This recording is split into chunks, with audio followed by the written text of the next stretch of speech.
ज़ैन अपनी माँ को लेकर घर वापस आता है। घर वापस आते साथ ही मदीहा अपने बेटे को एक और बहुत बड़े इम्तिहान में डाल देती है। वो ज़ैन से कहती है कि तुम्हें मेरा आखिरी फैसला मानना होगा।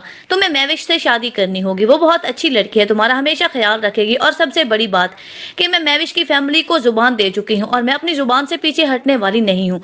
अब तुम्हें हर कीमत पर मेरी बात माननी होगी। ज़ैन अपनी माँ के हाथों बेबस हो चुका है। वो अपनी माँ से मोहब्बत ही इतनी करता है, और वैसे भी अभी तो वो अपनी माँ को हॉस्पिटल से घर लेकर आया है। बहुत तकलीफ में रही है उसकी माँ, और उसकी माँ की इस तकलीफ ने उसे सोचने पर मजबूर कर दिया है कि उसे अपनी माँ की बात मान लेनी चाहिए, अपनी मोहब्बत की कुर्बानी दे देनी चाहिए। वो मानूर को कभी अपने दिल से तो नहीं निकाल पाएगा, लेकिन अब उसके साथ शादी करना उसके बस में नहीं रहा, क्योंकि उसकी माँ ने उसे आजमाइश में डाल दिया है।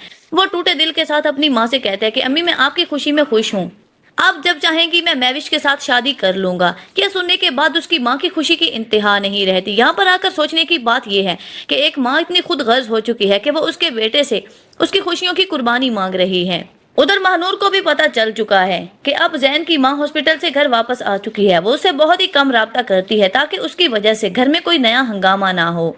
ज़ैन की भाभी ने भी महानूर को समझाया कि ज़ैन उससे बहुत मोहब्बत करता है, उसके बगैर टूट जाएगा, लेकिन महानूर भी अब मजबूर हो चुकी है।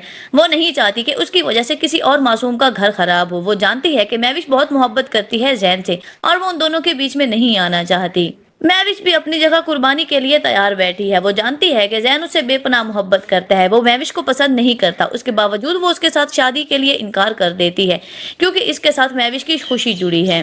उधर महविश की हालत भी बहुत ज्यादा खराब है, क्योंकि उसे भी सच मालूम हो गया है कि ज़ैन उससे नहीं बल्कि मानूर से मोहब्बत करता है, और अपनी फैमिली को भी ये बात बता चुका है कि वो महविश से नहीं मानूर से शादी करना चाहता है। ये बात उसके दिल को अंदर तक तोड़ देती है, क्योंकि उसने तो ज़ैन के अलावा कभी किसी और के बारे में सोचा भी नहीं था। अब यहाँ पर आकर महविश की खुद गर्जी दिखाई जाएगी, जब वो खुद गर्जी का मुजाहिरा करते हुए अपने भाई के पास जाएगी और उसे जाकर कहेगी कि मुझे हर हाल में मानूर को ज़ैन की जिंदगी से निकालना है।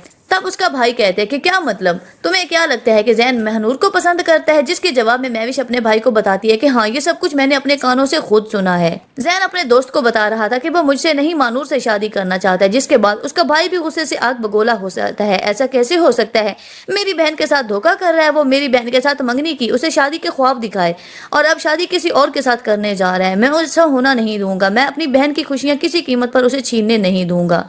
अब महविश को यकीन हो जाता है कि उसका भाई उसके साथ खड़ा है, और वो मानूर को हमेशा हमेशा के लिए ज़ैन की जिंदगी से निकाल सकती है।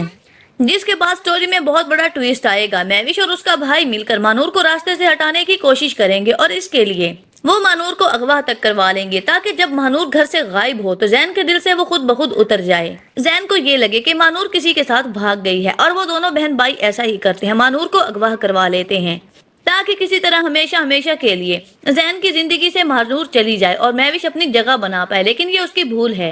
इस तरह तो महविश ने खुद अपने पांव पर ही कुल्हाड़ी मार ली है। जब उसकी असलियत सबके सामने आएगी तो ज़ैन तो क्या, बाकी सब भी उससे नफरत करने लगेंगे। मदीहा जो इस वक्त महविश पर जान छिड़कती है, वो कल को उससे नफरत करनी शुरू कर देगी, और यही वजह है ज़ैन के दिल में जो थोड़ी बहुत महविश के लिए हमदर्दी थी, थोड़ी बहुत दिलचस्पी थी, वो भी खत्म हो जाएगी, क्योंकि वो उसे एक मुजरिम समझने लगेगा। ये थी मानूर ड्रामे की हमारी प्रेडिक्शन। आप लोगों को ये ड्रामा कैसा लग रहा है कमेंट सेक्शन में लाजमी बताएं, और आप ज़ैन को किसके साथ देखना चाहते हैं, महविश या मानूर के साथ? अपनी राय का इजहार कमेंट सेक्शन में जरूर। वीडियो पसंद आए तो इसको लाइक करके हमारे चैनल को सब्सक्राइब करना हरगिज ना भूलें।